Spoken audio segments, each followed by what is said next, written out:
بسم اللہ الرحمن الرحیم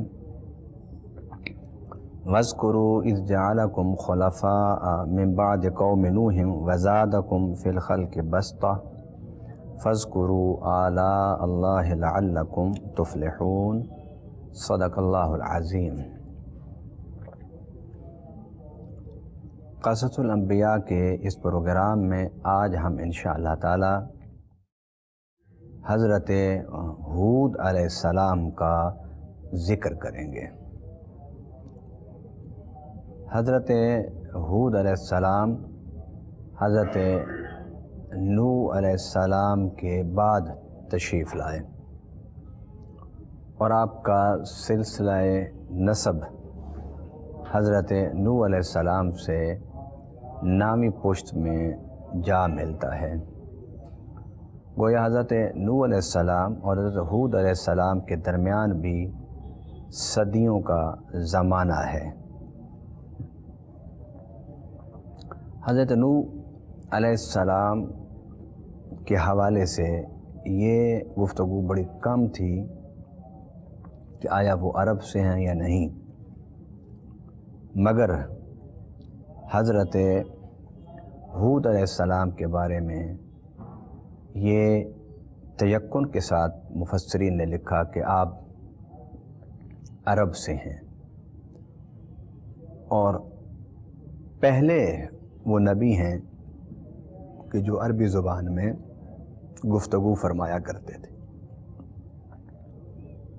احادیث صحیحہ میں یہ بات موجود ہے کہ میرے آقا صلی اللہ علیہ وسلم نے فرمایا منہم اربعۃ من العرب، انبیاء کرام کا ذکر کرتے ہوئے ارشاد فرمایا کہ ان میں سے 4 نبی عرب سے ہیں۔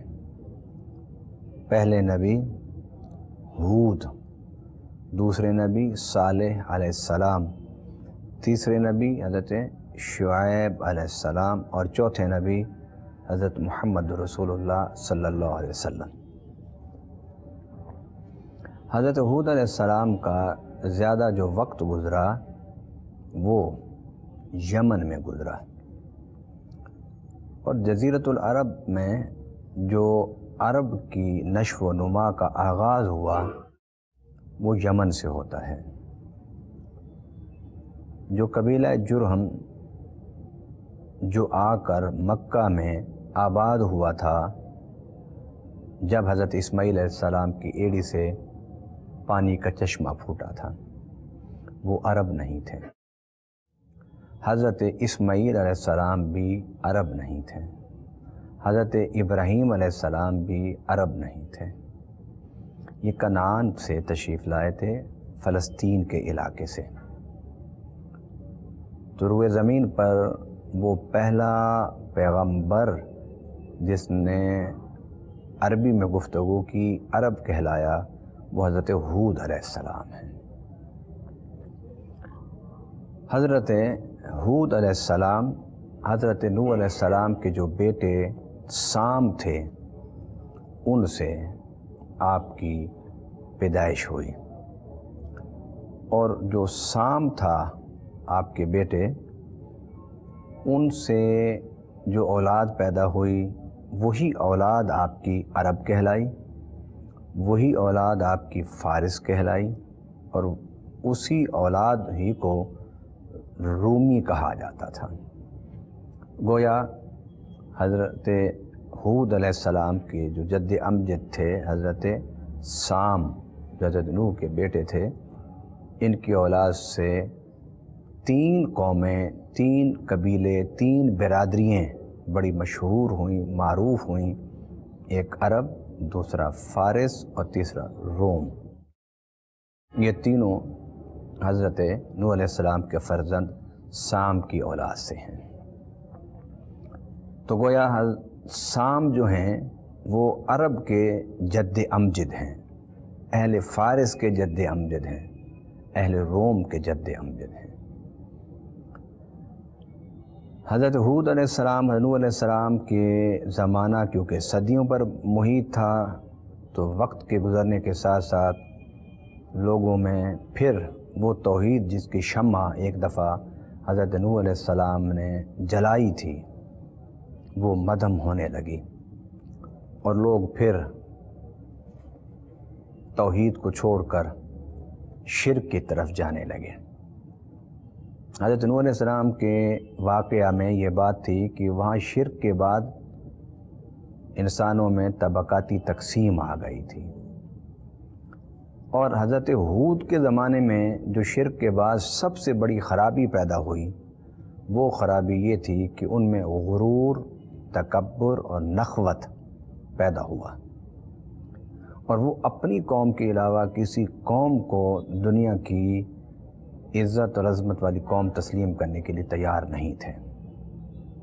ان کے ہاں بڑی خوشحالی تھی، رزق کی بڑی وسعت تھی، اور وہ قوم جسے حضرت ہود علیہ السلام کی قوم عاد کہتے ہیں، وہ مشہور تھی بڑی بڑی عمارتیں بنانے میں، بڑے بڑے بلڈنگ بنانے میں، بڑے بڑے محلات تعمیر کرنے میں، اور یہ تاریخ انسانیت میں یہ پہلی قوم تھی جنہوں نے پہاڑوں کو کاٹا اور پہاڑوں کو کاٹ کر اس میں مسکن تیار کیے، رہائش تیار کی۔ ہاؤسنگ سوسائٹی پہاڑوں کو کاٹ کے بنایا کرتے تھے، اور پہاڑوں کو کاٹ کے بڑے بڑے بازار بنائے انہوں نے۔ انسانوں میں یہ صنعت، یہ حرفت قوم عاد سے پہلے نہیں تھی۔ ایک تو پہاڑوں میں جو کاٹ کے انہوں نے گھر بنائے تھے وہ دفاعی اعتبار سے بھی بڑے مضبوط ہوتے تھے، اس لیے کہ جنگ کے زمانے میں وہ گھر قلعہ ثابت ہوتے تھے۔ اور پھر اللہ تعالیٰ نے حضرت نوح علیہ السلام کے واقعے میں بھی فرمایا تھا کہ اب تم زمین پر اترو، اللہ تعالیٰ تمہارے لیے رزق کی وسعتیں اور تمہارے لیے پانی پینے کی نہریں اللہ بہائے گا، اور وہی وعدے اللہ پورے کرتا رہا، یہاں تک کہ حضرت ہود علیہ السلام کا جب نبوت کا زمانہ شروع ہوا تو دنیاوی اعتبار سے یہ قوم بڑے عروج پر تھی، بڑے کمال پر تھی، کوئی قوم اس قوم کا مقابلہ نہیں کر سکتا تھا۔ تعمیر کے حوالے سے، تعلیم کے حوالے سے، صنعت و حرفت کے حوالے سے، تجارت و زراعت کے حوالے سے یہ دنیا کے اقوام میں بڑی قوم تھی،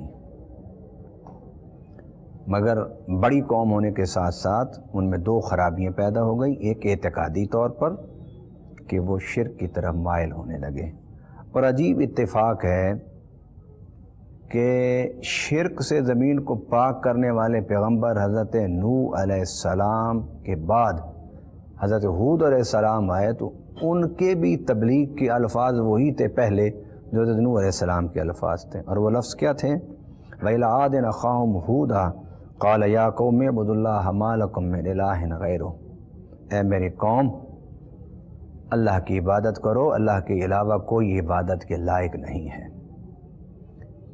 میرا اس بات پر پورا یقین ہے کہ امت مسلمہ میں کوئی بھی مسلمان، کوئی بھی گروہ مسلمانوں کا، کوئی بھی جماعت مسلمانوں کی، کوئی بھی مذہب، کوئی بھی مسلک مسلمانوں کا اس بات کو تسلیم کرنے کے لیے تیار نہیں ہے کہ عبادت اللہ کے علاوہ کسی اور کی جا سکتی ہے۔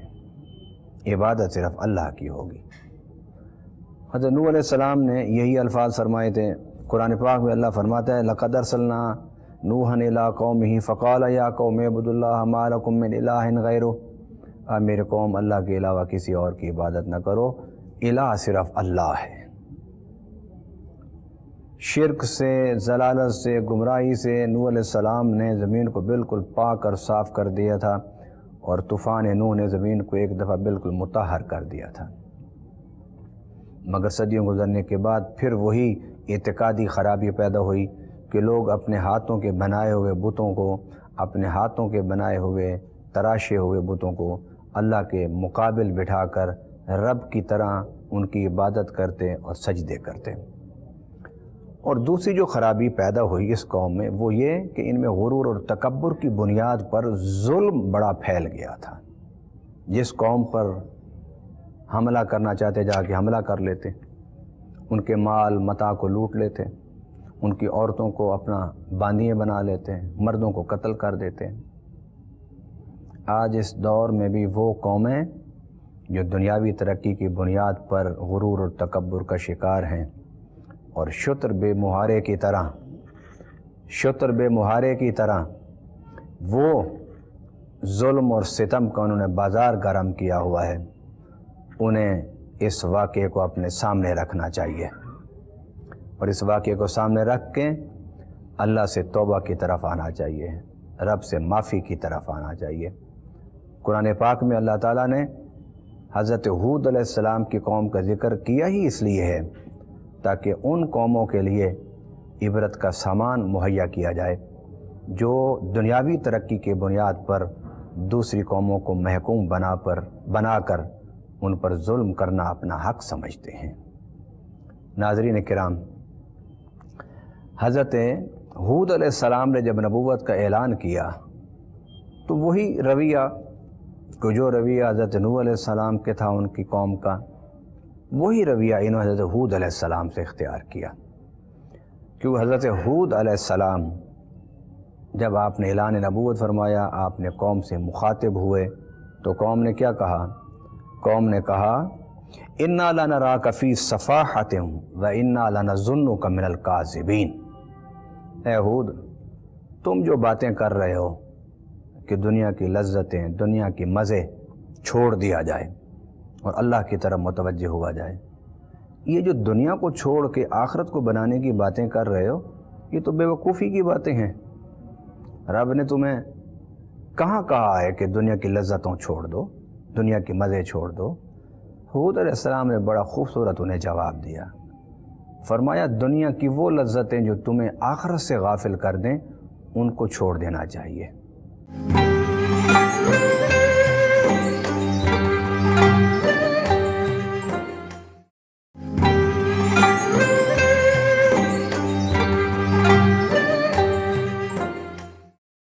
قرآن پاک میں اللہ تعالیٰ نے بڑا واضح ارشاد فرمایا، ربنا آتنا فی الدنیا حسنہ وفی الآخرۃ حسنہ، کہ اللہ ہمیں دنیا کی بھلائیاں نعمتیں عطا فرما اور آخرت کی بھلائیاں اور نعمتیں عطا فرما، مگر وہ دنیا کی نعمتیں جو تمہیں اللہ سے اور آخرت کی تیاری سے غافل کر دیں، فرمایا وہ دنیا کی نعمتیں تمہارے لیے وبال اور مصیبت اور عذاب ہیں۔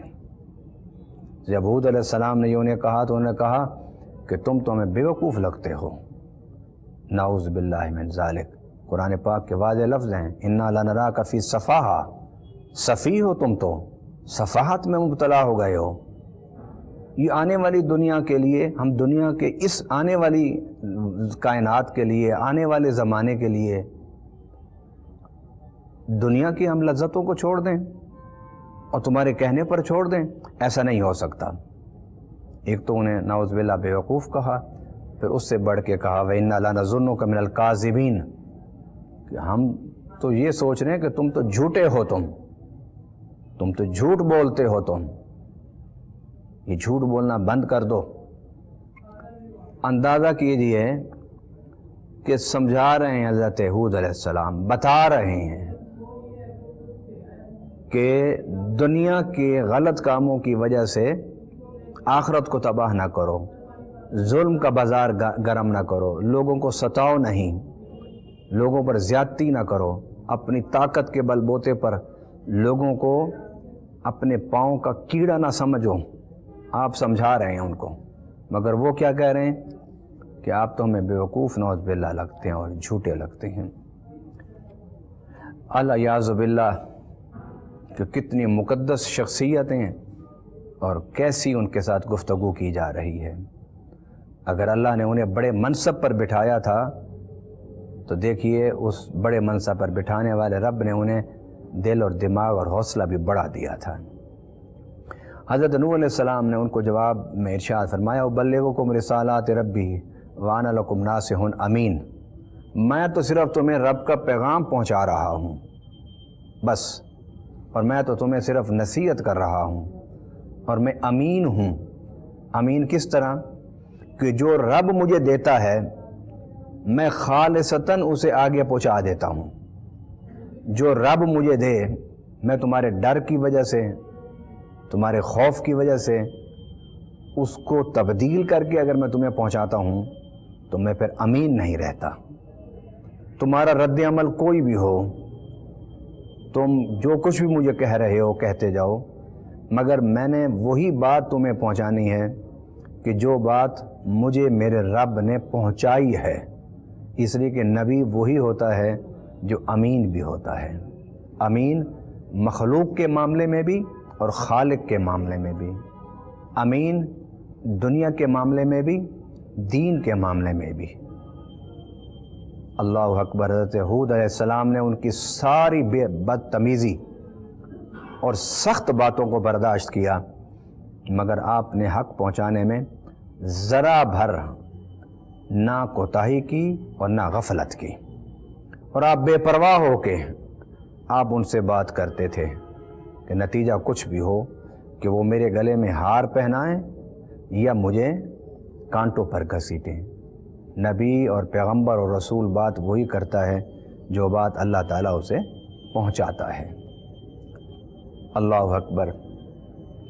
جب حضرت ہود علیہ السلام نے یہ بات ان کو کی تو وہ نہ مانے، تو بالآخر حضرت ہود علیہ السلام کو اللہ تعالیٰ نے فرمایا کہ ہود ان کو کہو کہیں ایسا نہ ہو کہ تم اس کے نبی کی اہانت اس انداز سے کرتے رہو کہ اللہ ناراض ہو جائے اور تم پر عذاب نازل ہو جائے۔ پہلے تو وہ ہنسے کہ یہ عذاب کیسا آئے گا ہم پر، کون سی قوم ہے کہ جو ہم پر آ کے غلبہ حاصل کرے گی، تسلط حاصل کرے گی، ہم سے ٹکرائے گی۔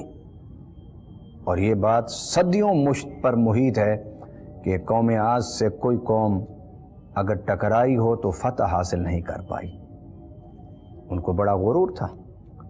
حضرت ہود علیہ السلام نے جب انہیں کہا کہ خدا کے عذاب سے ڈرو اور اپنے رویے کو بدلو، انہوں نے اپنا رویہ نہ بدلا۔ تو بالآخر کیا ہوا کہ اللہ تعالیٰ نے قوم عاد پر عذاب نازل کرنے کا اعلان فرما دیا۔ جب اعلان فرمایا تو قوم نے کیا کہا؟ قوم نے کہا فَأْتِنَا بِمَا تَعِدُنَا إِن كُنْتَ مِنَ الصَّادِقِينَ۔ بجائے اس کے کہ حضرت ہود علیہ السلام کے فرمانے پر وہ تھوڑا سا ڈرتے، سہمتے، سوچتے کہیں عذاب نہ آ جائے اللہ کا، آ کے اطاعت و فرما برداری کرتے، انہوں نے اور زیادہ غرور اور نخوت و تکبر سے باتیں کرنا شروع کر دی۔ انہوں نے کہا کہ کہاں ہے تمہارا عذاب؟ لاؤ وہ عذاب، ہم دیکھنا چاہتے ہیں تمہارے اس عذاب کو، اور اب تمہیں لانا ہوگا وہ عذاب جس کا تم نے وعدہ کیا ہے اگر تم سچے ہو تو۔ اس حد تک ان کی گفتگو پہنچ گئی تھی کہ وہ نخوت و غرور اور مالی اسباب کی وجہ سے اتنا آپے سے باہر ہو گئے کہ وہ اس بات کو ہی بھول گئے کہ رب کا عذاب آ سکتا ہے ہم پر۔ ان کو پتہ تھا کہ ہود ہم سے ٹکرا نہیں سکتا، ہم سے لڑ نہیں سکتا، ان کے پاس جنگی طاقت اور قوت نہیں ہے۔ جب جنگی طاقت اور قوت ان کے پاس نہیں ہے تو یہ ہمیں عذاب کیسے دیں گے؟ حضرت ہود علیہ السلام کے عذاب کی بات کرنے کے بعد انہوں نے بے یقینی سے جب مذاق اڑایا تو پھر بالآخر اللہ تعالیٰ کا عذاب آیا۔ اور جب رب کا عذاب آیا تو قرآن پاک میں اللہ تعالیٰ ارشاد فرماتا ہے وَتِلْكَ عَادٌ جَاهَدُوا بِآيَاتِ رَبِّهِمْ وَعَصَوْا رُسُلَهُ وَاتَّبَعُوا أَمْرَ كُلِّ جَبَّارٍ عَنِيدٍ۔ پھر ہوا کیا کہ قوم عاد تباہ ہو گئی، قوم عاد برباد ہو گئی، اور اس میں صرف وہی بچے کہ جو ایمان والے تھے، جو استقامت والے تھے، جو اللہ کی اطاعت و فرما برداری کرنے والے تھے۔ ان پر کیا عذاب آیا کہ ان پر اللہ تعالیٰ نے آسمان سے پتھر برسائے۔ اس کے بارے میں تفاسیر میں موجود ہے کہ وہ جب بھی باہر نکلتے تو آسمان سے پتھروں کی بارش شروع ہو جاتی، اور جس کو آسمان سے برسنے والا پتھر جس کے سر پر لگتا وہ وہی مر جاتا۔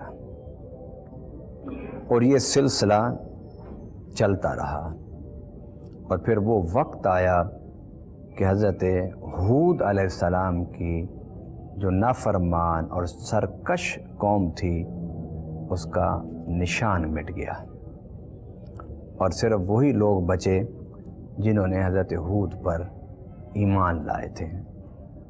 حالانکہ حضرت ہود علیہ السلام نے انہیں جب سمجھایا تھا تو سمجھاتے ہوئے ارشاد فرمایا تھا، یا قوم لا اسألکم علیہ اجرا ان اجری الا علی الذی فطرنی افلا تعقلون۔ اگر تم یہ سوچو کہ تمہارے پاس مال ہے، دولت ہے، اور میں تمہیں قبر، آخرت کی پریشانیاں، تکلیف، عذاب سنا کر تمہارے دل نرم اور موم کر کے تم سے دنیا لینا چاہتا ہوں، تو میں تمہیں واضح کہہ رہا ہوں کہ میں تم سے کوئی معاوضہ اس دعوت و تبلیغ کا نہیں لینا چاہتا۔ میرا معاوضہ مجھے میرا اللہ دے گا۔ جب میں تبلیغ کر رہا ہوں تو اس تبلیغ کے بدلے میں تم سے پیسہ بھی نہیں لینا چاہتا، میں تم سے دولت بھی نہیں لینا چاہتا، میں تمہارے ساتھ اقتدار میں شریک بھی نہیں ہونا چاہتا۔ تو پھر تو سوچو کہ یہ باتیں میں کیوں کرتا ہوں؟ صرف تمہارے فائدے کے لیے کر رہا ہوں، اس لیے کہ میں دیکھ رہا ہوں کہ جس راستے پر تم چل رہے ہو یہ راستہ سیدھا تباہی کی طرف جا رہا ہے۔ یہ تمہیں کبھی بھی نعمتوں کی طرف، اچھائیوں کی طرف، بھلائیوں کی طرف یہ راستہ تمہیں لے کر نہیں جائے گا۔ اس لیے قرآن پاک میں اللہ تعالیٰ نے اپنے نبیوں کو نذیر کہا ہے۔ ایک نذیر کا معنی کیا جاتا ہے سادہ معنی کہ ڈرانے والا، مگر نذیر کا معنی صرف ڈرانے والا نہیں ہے۔ نذیر کا اصل معنی انجام بتانے والا ہے۔ اگر کوئی غلط راستے پر چل رہا ہے اس کو آپ اس کے اعمال کا انجام بتائیں گے تو نذیر کہلائیں گے، اور اگر کوئی نیکی اور اچھائی کے راستے پر چل رہا ہے اسے آپ اس کا انجام بتائیں گے تو یہ بشیر کہلائیں گے۔ اس لیے نبیوں کی دونوں صفات ہیں، بشیر بھی اور نذیر بھی۔ بشیر کا معنی ہم بشارت سنانے والا، اور نذیر کا معنی ڈرانے والا۔ یہ بشارت سنانا اس کا مطلب یہ ہے کہ جو کام آپ کر رہے ہیں اس کا انجام اچھا، یعنی بشارت اور نذارت، بشیر اور نذیر ہونے کا مطلب انجام بتانا، انجام بتانا، اور جس انجام میں نعمتیں ملتی ہوں وہ خوشخبری ہے، اور جس کا انجام عذاب ہے، ڈر ہے، خوف ہے، جہنم ہے، تپش ہے، یہ انجام ہے، اس کا معنی ڈرانا ہوتا ہے۔ لیکن اللہ تعالیٰ نے نبیوں کو بشیر اور نذیر کہا۔ نبی ایک کام نہیں کرتے کہ صرف ڈراتے رہیں قبر کے عذاب سے، ڈراتے رہیں آخرت کے عذاب سے۔ نبوت اور رسالت کی ذمہ داریاں دونوں باتیں ہوتی ہیں کہ وہ بشارت کا کام بھی کریں اور نذارت کا کام بھی کریں، خوشخبریاں بھی دیں اور انجام سے باخبر کر کے انہیں بچنے کی تلقین بھی کریں۔ یقیناً جب بتایا جائے گا کہ یہ جس راستے پر آپ چل رہے ہیں، جو اعمال آپ نے اختیار کیے ہوئے ہیں، اس کے نتیجے میں جنت ہے، جنت کے پھل ہیں، جنت کی نہریں ہیں، جنت کے مشروبات ہیں، جنت کی آسائشیں ہیں، تو انسان پھر نیکی کے راستے پر آسانی سے چلتا ہے، رغبت کے ساتھ چلتا ہے۔ اور اگر بتایا جائے کہ یہ جو کفر کا راستہ ہے، گناہوں کا راستہ ہے، جھوٹ کا راستہ ہے، بددیانتی کا راستہ ہے، خیانت کا راستہ ہے، غیبت کا راستہ ہے، ملاوٹ کا راستہ ہے، رشوت کا راستہ ہے، یہ آپ کی دنیا کی زندگی بھی تباہ کر دے گا اور آخرت اور قبر کی زندگی بھی آپ کی تباہ کر دے گا، یہ بتانا اس کو نذیر کہتے ہیں۔ اور اگر صرف ایک ہی چیز پر انسان فوکس کرتا رہے، بتاتا رہے، اور صرف ڈرانے کی باتیں ہی سناتا رہے، قبر کے عذاب کی ہی ذکر کرتا رہے، آخرت کے ہی سخت عذاب کا ہی ذکر کرتا رہے، تو یہ آدھی تبلیغ ہے، آدھی دعوت ہے اسلام کی۔ اسلام کی دعوت کا آغاز ہوتا ہے اعتقادات سے۔ اسلام کی دعوت میں دنیا کو اللہ کے قانون کے مطابق سنوارنے کا ذکر بھی ہے، اور اسلام میں دنیا کی زندگی کو اس طرح گزارنے کی تلقین ہے کہ آپ کی آخرت کی زندگی بھی سنور جائے۔ گویا اسلام ہو، ایمان کا راستہ ہو، وحی کا راستہ ہو، نبوت اور رسالت کا راستہ ہو، ان راستوں سے جو تبلیغ اور جو شعور، جو فہم ایک عام انسان کو ملتی ہے وہ یہ ہے کہ اپنے ذہن کو استوار کر، اپنے عمل کو بہتر کر تاکہ تیری دنیا بہتر ہو، اپنے عمل کو بہتر کر تاکہ تیری قبر بہتر ہو، اپنے عمل کو اچھا کر تاکہ تیری آخرت اچھی ہو۔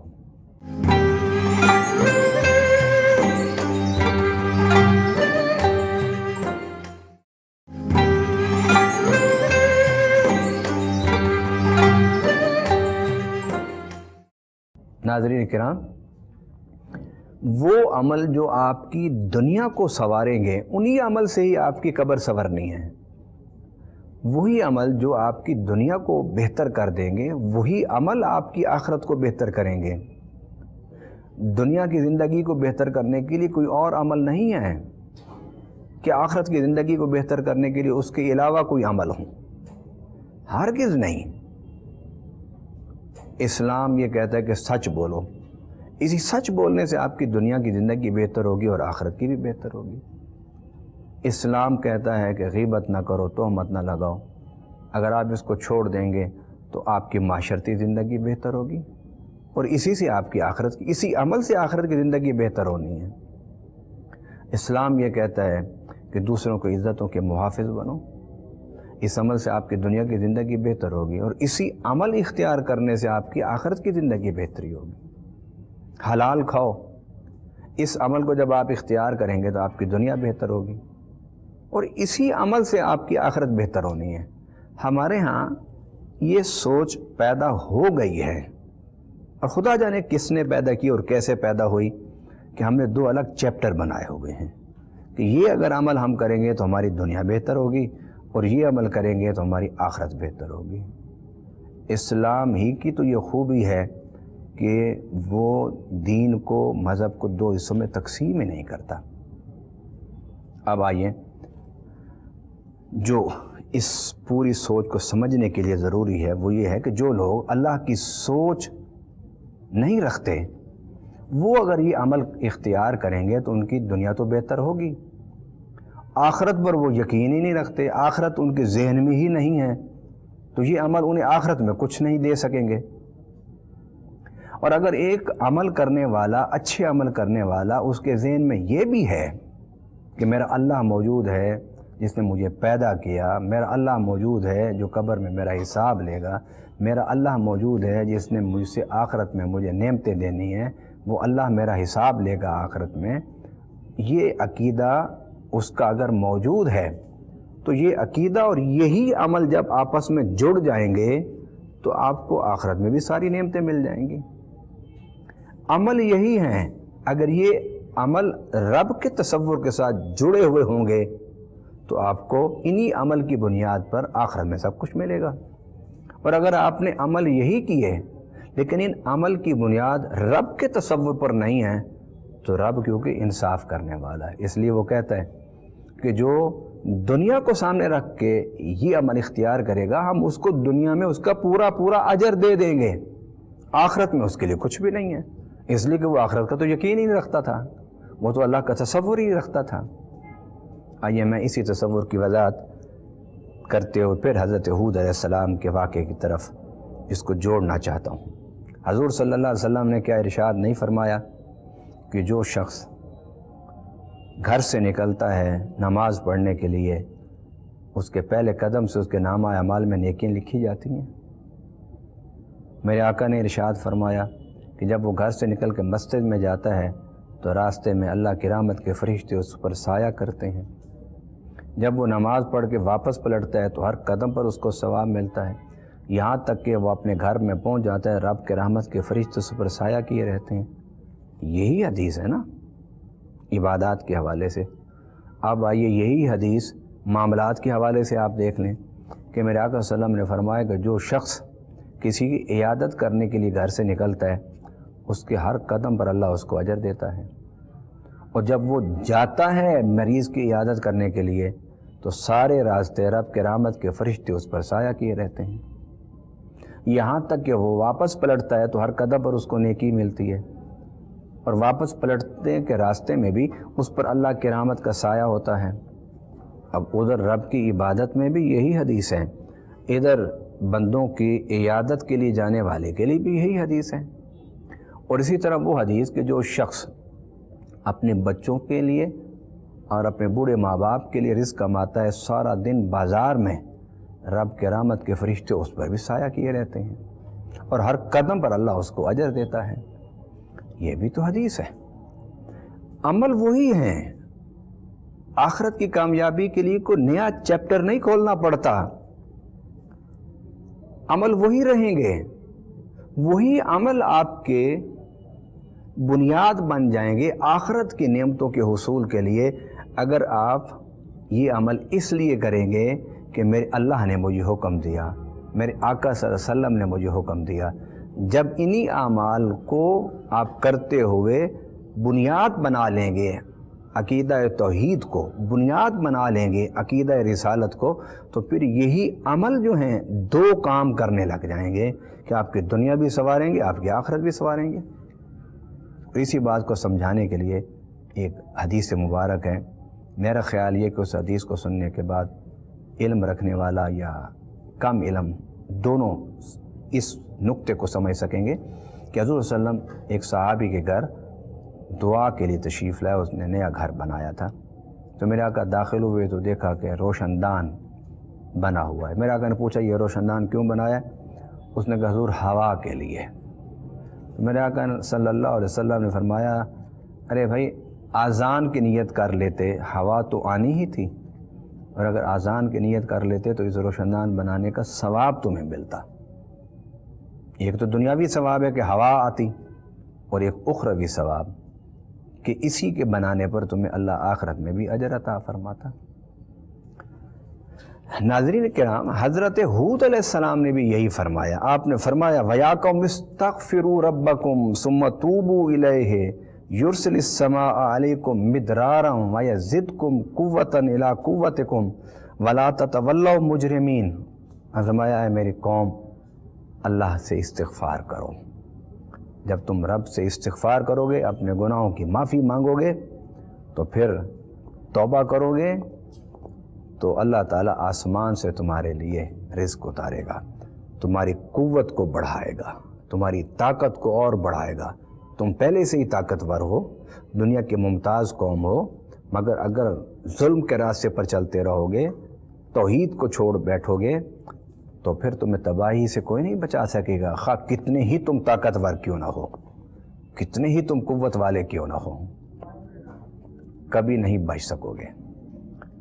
میں یہ حقیقت سمجھانا چاہتا ہوں آپ کو کہ حضرت ہود علیہ السلام نے ایک طاقتور قوم کو یہ فارمولہ دیا تھا، طاقتور قوم کو فارمولہ دیا تھا، اور فرمایا تھا کہ تم استغفار کرو، توبہ کرو، اللہ تمہاری قوت کو بڑھائے گا، تمہارے رزق کو بڑھائے گا۔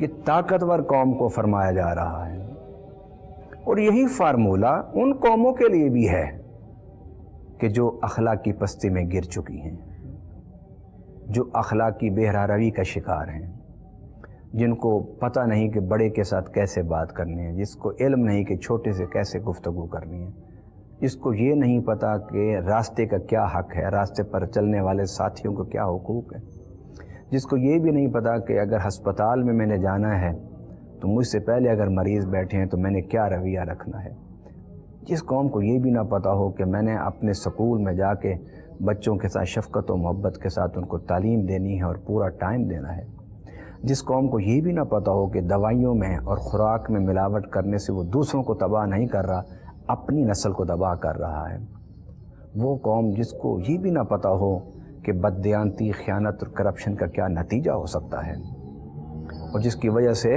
وہ کمزور سے کمزور، کمزور سے کمزور ہوتی جا رہی ہو، اور نتیجہ اور رزلٹ یہاں تک پہنچا ہو کہ کھانے کے لیے رزق نہ ہو، پینے کے لیے پانی نہ ہو، رات کو سونے کے لیے بجلی نہ ہو، اس پستی تک پہنچ جانے کے بعد بھی اگر ہمیں ہوش نہ آئے یا سوچ نہ آئے کہ ہم اس گرداب سے کیسے نکلیں، تو پھر کس دن ہمیں ہوش آئے گی؟ ہوش میں آنا چاہیے ہمیں۔ اور یہ جو قصص الانبیاء کا یہ جو سلسلہ ہے، یہ اسی لیے ہے کہ ہم انبیاء کرام کی زندگی کو سامنے رکھ کے اپنی تکلیفوں کا حل نکالیں، اپنے پریشانیوں کا حل نکالیں۔ تو ہود علیہ السلام نے کیا فرمایا؟ فرمایا میری قوم استغفار کرو، توبہ کرو، استغفار کرو، توبہ کرو۔ میرا آقا صلی اللہ علیہ وسلم نے فرمایا کہ جو اللہ سے استغفار کرتا ہے رب اس کو دو فائدے دیتا ہے۔ ایک فائدہ یہ کہ اس کے گناہوں کے بوجھ میں کمی ہوتی ہے، اور دوسرا فائدہ یہ اللہ اس کے رزق میں اضافہ فرماتا ہے۔ حضرت ہود علیہ السلام نے قرآن میں یہ ارشاد فرمایا۔ آئیے حضرت ہود علیہ السلام کے اس واقعے کے حوالے سے اور بالخصوص قرآن پاک کی اس آیت کو سامنے رکھتے ہوئے ہم بحیثیت قوم کے استغفار کریں اور اجتماعی توبہ کریں۔ اور توبہ کس کو کہتے ہیں؟ توبہ یہ نہیں ہے کہ آپ زبان سے کہیں کہ استغفر اللہ ربی واتوب الیہ۔ یہ زبان سے کہنا تو دل کی تصدیق ہے، اور دل کے اندر جو کچھ ہے اس کا اظہار ہے۔ توبہ استغفار زبان سے نہیں ہوتی، توبہ استغفار ارادوں سے ہوتی ہے، نیتوں سے ہوتی ہے۔ زبان سے تو فقط اس کا اظہار ہوتا ہے کہ میرے دل میں اس وقت یہ کیفیات ہیں۔ تو دل کی توبہ کیا ہے؟ وہ یہ کہ اللہ میرا جو ماضی ہے وہ بڑا سیاہ ماضی ہے، میں اس پر بڑا نادم ہوں، شرمندہ ہوں، اور اب میں تیری بارگاہ میں آیا ہوں، اور وعدہ کرتا ہوں تو سے کہ آنے والے وقت میں دوبارہ تیری نافرمانی نہیں کروں گا۔ تو توبہ کیا ہوئی کہ ماضی پر ندامت اور شرمندگی کا اظہار کرتے ہوئے گناہ کو چھوڑنے کا پکا ارادہ، اور حال میں اللہ کی حضور آ کے گڑ گڑانا اور ہاتھ پھیلانا، اللہ مجھے معاف کر دے اور میرے ماضی کے گناہوں کا عذاب اور گرفت مجھے نہ دے، مجھے گناہوں کے جو رد عمل ہے، جو گناہوں کا رد عمل ہے، جو بدلہ ہے، اس سے مجھے محفوظ فرما لے۔ اور مستقبل میں اللہ سے وعدہ کرنا کہ اللہ تو مجھے توفیق دیتا رہے کہ میں گناہوں سے بچ جاؤں۔ یاد رکھیے، کوئی بھی قوم، قبیلہ، برادری اللہ کی محبوب نہیں ہے۔ اللہ کا محبوب وہی شخص ہے، وہی قوم، وہی برادری ہے جو اللہ کے راستے پر چلنے والی ہوگی۔ آئیے حضرت ہود علیہ السلام کے اس واقعے کو ہم مکمل کرتے ہوئے ان جملوں پر مکمل کرتے ہیں کہ ہمیں انبیاء کرام کی زندگی درس دے رہی ہے کہ آؤ ہمارے واقعات پڑھو، اور ہم نے جو نصیحتیں اور جو درس اور جو سبق اپنی اپنی قوموں کو دیے ان کو سامنے رکھو، ان کو اختیار کرو، ان پر عمل کرو۔ اللہ تعالیٰ تمہاری دنیا کو بھی، تمہاری قبر کو بھی، تمہاری آخرت کو بھی سنوار دے گا۔ وما علینا الا البلاغ المبین۔